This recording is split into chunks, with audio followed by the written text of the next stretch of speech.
Allahabad high court की अब तक की सबसे तल्ख टिप्पणी। उत्तर प्रदेश के संभल में नमाज पर पाबंदी लगाने वाले प्रशासन को अदालत ने आईना दिखा दिया। हाईकोर्ट ने डीएम और एसपी से साफ लफ्जों में कह दिया, अगर कानून व्यवस्था नहीं संभाल सकते तो या तो इस्तीफा दे दीजिए या अपना तबादला करवा लीजिए।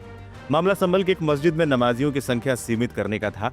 प्रशासन ने आदेश दिया था कि निजी संपत्ति पर 20 से ज्यादा लोग नमाज नहीं पढ़ सकते, लेकिन जस्टिस की बेंच ने इस आदेश को विचित्र करार देते हुए खारिज कर दिया। कोर्ट ने दो टूक शब्दों में कहा, प्रशासन किसी मस्जिद में नमाज पढ़ने वालों की संख्या तय नहीं कर सकता।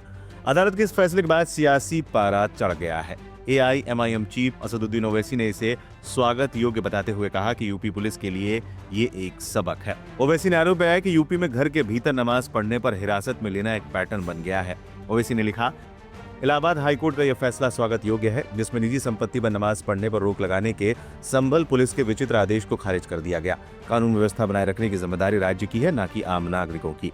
उत्तर प्रदेश में ये एक पैटर्न बनता जा रहा है। एक मामले में घर के भीतर नमाज पढ़ने के लिए मुसलमानों को हिरासत में लिया गया। वहीं संभल में मुसलमानों से कहा जा रहा है कि वो निजी संपत्ति पर 20 से अधिक लोग प्रार्थना नहीं कर सकते। हम केवल यही आशा कर सकते हैं कि उत्तर प्रदेश पुलिस इस फैसले से सबक लेगी।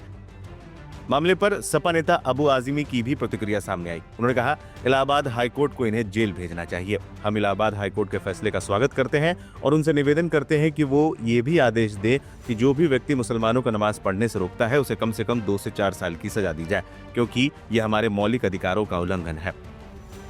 जब्त कर लो सारे मुसलमानों का पासपोर्ट, लाओ बंदूक से गोली मार दो सारे मुसलमानों को, दरिया में फेंक दो। या अगर तुम्हारी यही नीयत है, तुमको रिलीजन के नाम पर मुसलमानों को बर्बाद करना है, तो तुम्हारी सरकार है, तुम्हारा अहंकार है, जो चाहो कर लो, लेकिन ये संविधान के खिलाफ है। इलाहाबाद हाईकोर्ट ने फटकार लगाई जिस तरीके से संभल में मस्जिद को लेकर नमाज को कैसे देखते हैं? फटकार किस पे लगाई? वहाँ की जो अथॉरिटी पे लगाई।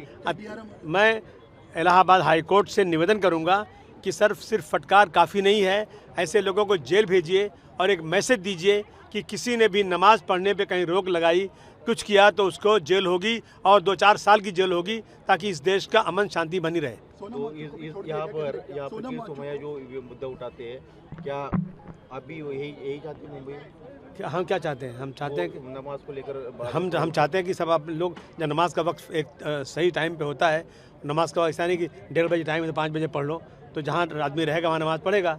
तो नमाज़ पढ़ने के लिए लोगों को छूट मिलना चाहिए।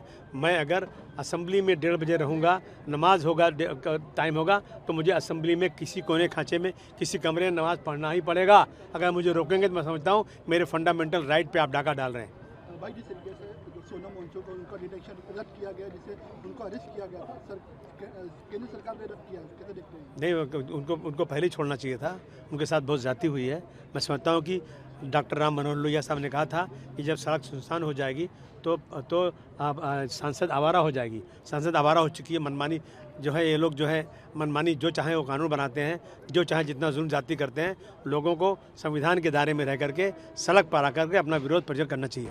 सपा के पूर्व सांसद डॉक्टर एसटी हसन ने भी अधिकारियों को इस मामले पर घेरा। उन्होंने अधिकारियों को नसीहत देते हुए कहा, आप सिविल सर्वेंट हैं, किंग नहीं। हसन ने प्रशासन को याद दिलाया कि उनकी जिम्मेदारी संविधान की रक्षा करना है, न कि किसी विशेष समुदाय की प्रार्थनाओं पर अंकुश लगाना। इलाहाबाद हाईकोर्ट के इस फैसले ने साफ कर दिया कि सुरक्षा के नाम पर व्यक्तिगत स्वतंत्रता और धार्मिक अधिकारों का गला घोटा नहीं जा सकता। क्या इस फटकार के बाद यूपी प्रशासन अपनी कार्यप्रणाली में बदलाव लाएगा? ये देखना दिलचस्प होगा।